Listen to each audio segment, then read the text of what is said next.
Hi, welcome to How to Repair. This video is on an oven that has blown the element. We're going to show you how to replace a fan oven element, and this video is good for Candy, Hoover, Gasfire, Kelvinator and Rosieres. Right, we've got the oven on the test bench and we're turning the thermostat on, but the timer is on auto. Whenever a cooker is turned on for the first time, it automatically goes to auto and you need to set it to manual. Now I've set the timer to manual, the thermostat light comes on. You can see the light on in the oven and you can also hear the fan running. Now we've waited 5 minutes and there is no heat in the oven at all. This is a good sign that it's only the fan oven element that has blown. Now on some cookers, when doing this test, when you actually turn the thermostat on, it will trip the household electricity. It could be the same fault, but the element has gone to earth. So first thing we need to do is disconnect the appliance from the electricity supply and remove the oven from the housing. Now once the oven's out, we're going to change the element from the rear of the machine. On the majority of ovens, you're able to change the element from within inside the oven. But on these Hoover, Candy and Rosieres, you have to actually take the oven out and remove the back panel that I'm showing you here. While I'm taking this back panel off, you'll see links around the video which will take you to the part that you need to buy and also to the full tutorial, and you can also find other videos on all different types of cooker repair. Right, here we have the fan motor, the grill element, the cooling fan motor and the fan oven element wiring.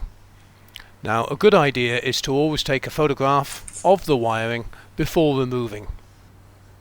It's also a good idea to actually mark all the wires that you take off with some tape, just write on the tape motor wiring, so on.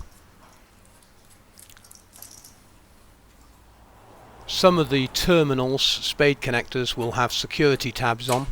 This grill element, I'm having to use a screwdriver to release the terminals. And here we have the wiring for the fan oven element. This is the one we're going to replace.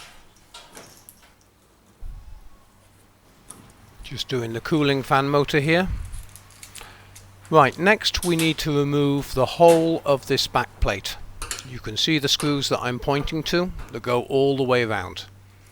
Just remove the screws, leaving the one in the middle at the top till last.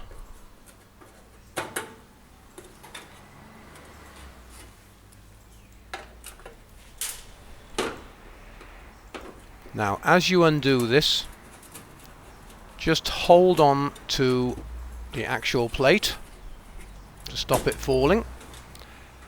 Now you have to tilt this at about a 30 to 40 degree angle and carefully get it over the grill element terminals, making sure not to damage them. Right, here you can see the element and you can see it has blown in the top right, and literally it has melted the steel on the element all the way around. So what we need to do is take the element off the plate. There's 3 screws, 2 on the mounting bracket where the terminals are and 1 to stop the element vibrating at the bottom, which I've just undone. Then the element lifts up and you can see how bad it is. Split all the way down and has melted the steel as well. So here we have the new genuine part. On this type of cooker I do recommend the genuine. The simple reason being is it's designed to fit in its housing correctly. It's very exact on the sizing. As you can see, the plate has a dip in it.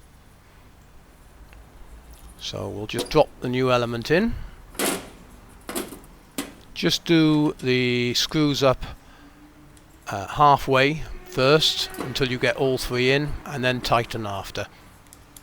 And that way you'll make sure that you get the screws in their right location.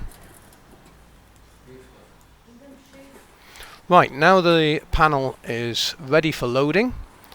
We need to slide it underneath the fan cooling fan motor, but yet get it over the terminals on the grill element without doing any damage to the grill element.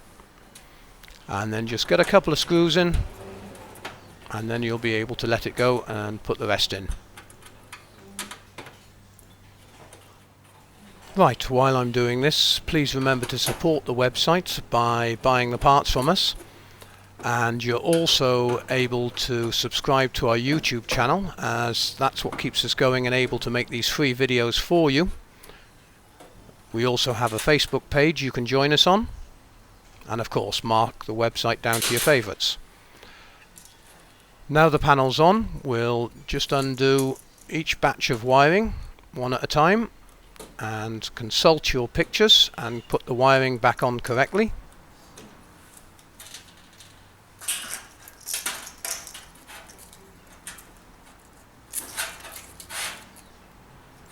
This job should only take you somewhere in the region of about 25-30 minutes.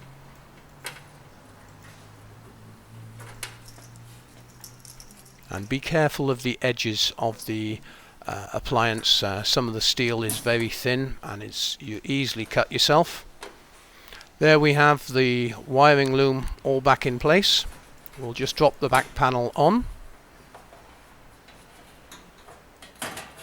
Remember, you can always send us an email for any requests on videos that you require, help with any appliance. There are already hundreds on the website, but we're always open to suggestions. Now we're going to test the cooker again. Again, we've just turned the cooker on, so set it to manual. And by pressing the two buttons on this model, we're able to set the time.